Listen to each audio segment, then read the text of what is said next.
The Senate has unanimously passed a bill to support veterans who are exposed to burn pits and other toxic substances.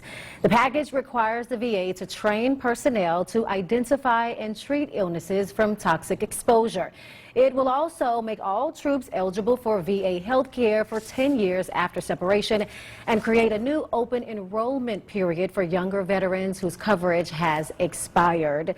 Attorney Grace Weatherly joins us now with more on all of this. She is a trial lawyer who represents veterans who have been exposed to these burn pits. Grace, it's great to have you with us. For those who don't know, how does exposure to military burn pits affect veterans? And what responsibility, if any, does the government or the military bear for injuries that veterans sustain?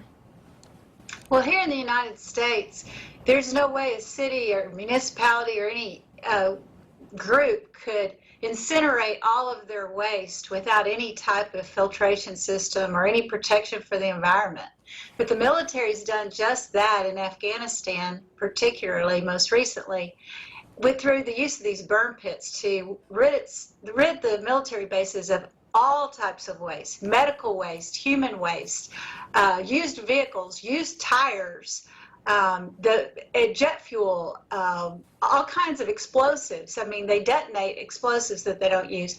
There's nothing that can't be destroyed in the burn pit. So through just breathing, their regular respirations, they're subjected to two horrible particulates, is what they call them, in Afghanistan. One is the toxic fumes from the burn pits, and the second is the particulate matter, the sand and the dust that naturally is found in the environment in Afghanistan. So we sent these military folks over there, our soldiers over there, with no masks, with no type of PPE at all, although the government has had studies for decades on the negative health consequences for breathing in all of these toxins and this particulate matter. And now we haven't done anything to help protect those veterans when they come back. You know, it's important to remember that these veterans are examined carefully when they are selected to go and represent the United States of America overseas and protect American interests, right?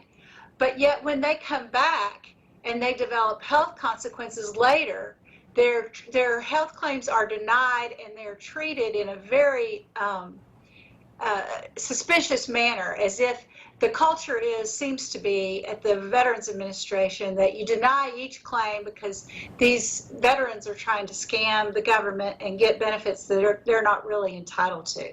So who was good enough to represent us to risk their lives now suddenly aren't good enough when it comes to taking care of their health care needs. I see. All right, Grace, thank you so much for that information.